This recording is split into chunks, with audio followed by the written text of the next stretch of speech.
মোড়কে মোড়ানোর ছোট্ট একটি গোল চকোলেট, কিন্তু এর ভেতর লুকিয়ে আছে নিখুঁত স্বাদ তৈরি করার এক বিশাল প্রক্রিয়া।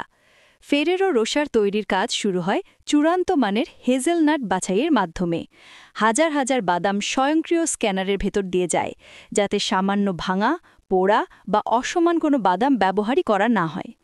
প্রতিটি বাদাম আলাদা চেম্বারে হালকা রোস্ট করা হয়, যাতে অল্প সময়ের মধ্যেই বের হয়ে আসে তার আসল সুবাস, যা রোশেরের পরিচিত স্বাদের প্রধান রহস্যগুলোর একটি।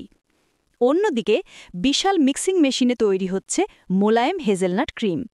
সূক্ষ্মভাবে পেশা বাদাম, milk powder, cocoa, vanilla aroma এবং বিশেষ তেল মিলে একদম সিল্কি টেক্সচার তৈরি করা হয়।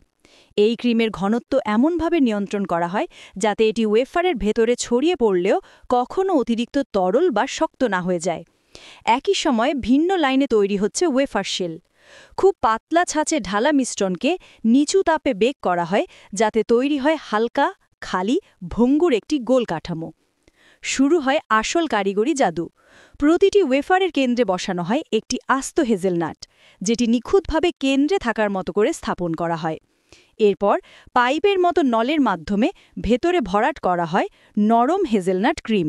দুই অর্ধক ওয়েফার জুড়ে একত্রে তৈরি হয় নিখুঁত গোল বল।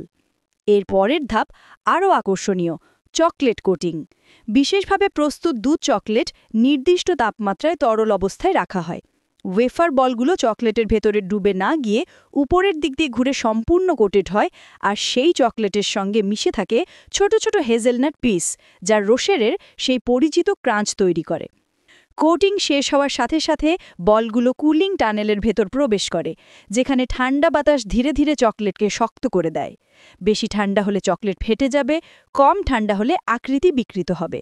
তাই এখানে তাপমাত্রা নিয়ন্ত্রণ অত্যন্ত গুরুত্বপূর্ণ। কুলিং শেষে প্রতিটি বল হাই রেজলিউশন ক্যামেরায় স্ক্যান হয়। কোনো ফাটল, দাগ বা অসমান কোটিং ধরা পড়লে সেই রোসা সাথে সাথেই লাইনের বাইরে সরিয়ে দেওয়া হয়। এরপর শুরু হয় সোনালি ফয়েল র্যাপিং। রোবোটিক আর্ম অত্যন্ত কোমলভাবে প্রতিটি চকলেট তুলে নিয়ে বিশেষ মেশিনে ফয়েল দিয়ে মোড়ায়। এত পাতলা ফয়েল ব্যবহৃত হয় যে মেশিনের চাপ একটু বেশি হলে তা সহজেই ছিঁড়ে যেতে পারে।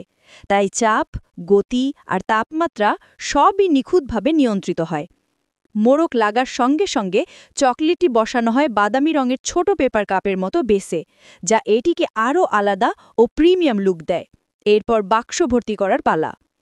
ট্রে, স্তর, অবস্থান সবই অটোমেশন দ্বারা করা হয়, যাতে একটিও চকলেট ক্ষতিগ্রস্ত না হয়। প্যাকিং শেষ হওয়ার পর প্রতিটি বাক্সে যুক্ত হয় কিউআর কোড, যেখানে ব্যাচ নম্বর, তৈরির তারিখ এবং মান নিয়ন্ত্রণ সম্পর্কিত গোপন ডেটা সংরক্ষিত থাকে।